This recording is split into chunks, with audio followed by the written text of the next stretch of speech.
तो चलिए एक ऐसी दुनिया के बारे में सोचते हैं जो हमारे समाज की नींव ही हिलाकर रख दे। एक ऐसी दुनिया जहां कोई झूठ बोल ही नहीं सकता। सोचकर देखिए, अगर झूठ बोलना नामुमकिन हो जाए तो हाँ, सीधा इसी सवाल पर आते हैं। क्या होगा अगर हर एक सोच, हर इरादा, हर भावना एक खुली किताब बन जाए जिसे कोई भी पढ़ सके? ये सिर्फ एक मजेदार सवाल नहीं है, ये हमारे जीने के तरीके को ही पूरी तरह से बदल सकता है। देखिए, इस दुनिया में सच बोलना कोई चॉइस नहीं, बल्कि एक नियम है, और इसे लागू करती है टेक्नोलॉजी। न्यूरल ट्रूथ फील्ड्स झूठ को जुबान पर आने से पहले ही पकड़ लेते हैं। कॉग्निटिव ब्रॉडकास्टिंग से हमारे इरादे हवा में फैल जाते हैं, और इमोशन मिररिंग से हमारे चेहरे पर असली भावनाएं छप जाती हैं। मतलब कुछ भी छिपाना मुमकिन ही नहीं है। तो इसका सबसे पहला और सबसे गहरा असर हमारी अपनी पहचान पर पड़ता है। जब कोई मुखौटा ही नहीं बचा, तो हम असल में हैं कौन? सोचिए, हमारी पर्सनल लाइफ पर इसका क्या असर होगा। कल तक हम जो मुखौटे पहनकर घूमते थे, जिन रिश्तों को फिल्टर करके जीते थे, वो सब खत्म। अब क्या है? अब है एक अनफिल्टर्ड पहचान, और दोस्ती एकदम सच्ची, आर पार दिखने वाली। और ये लाइन इस बात को कितनी अच्छी तरह बताती है।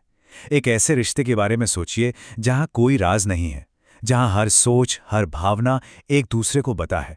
ये या तो रिश्तों को इतना मजबूत बना देगा कि कोई तोड़ ना सके, या फिर उन्हें शुरू होने से पहले ही खत्म कर देगा।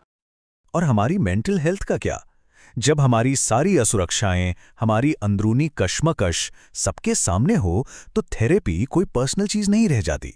वो एक पब्लिक, एक सामूहिक प्रक्रिया बन जाती है। लेकिन ये बदलाव सिर्फ हमारी निजी जिंदगी तक ही नहीं रुकता। सच्चाई की ये लहर पूरे समाज की शक्ल ही बदल कर रख देती है। चलिए देखते हैं कैसे। यहां पर बदलाव बहुत बड़ा है।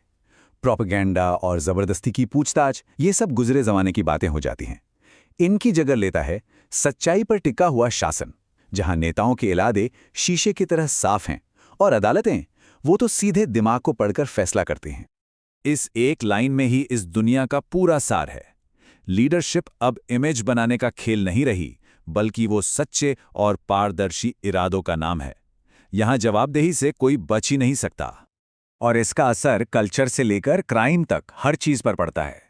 कला अब बनावटी नहीं, बल्कि असलियत का आईना है। एक्टिंग भावनाओं का लाइव टेलीकास्ट बन जाती है, और क्राइम, वो तो इरादा बनते ही पकड़ा जाता है। शायद अदालतों की जरूरत ही खत्म हो जाए।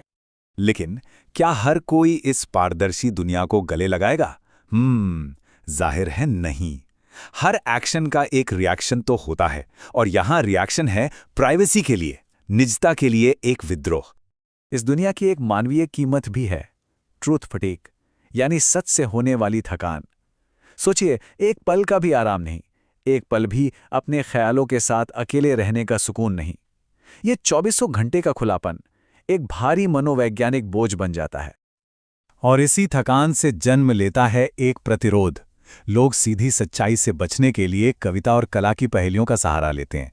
अपनी मेंटल प्राइवेसी वापस पाने के लिए आंदोलन शुरू हो जाते हैं, और तो और चुप्पी खरीदने और बेचने के लिए एक ब्लैक मार्केट तक बन जाता है।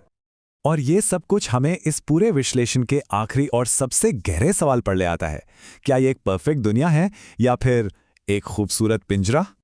तो आखिर में हम एक गहरे विरोधाभास पर आकर खड़े हो जाते हैं।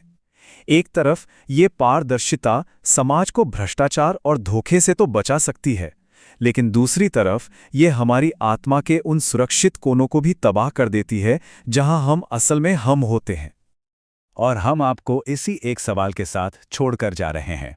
अगर सब कुछ खुला हो, हर ख्याल दुनिया को पता हो, तो क्या हमें सच्ची आज़ादी मिलेगी, या फिर हम उस रहस्य और प्राइवेसी के लिए तरसेंगे जो हमें इंसान बनाती है? सच्चाई की असली कीमत क्या है?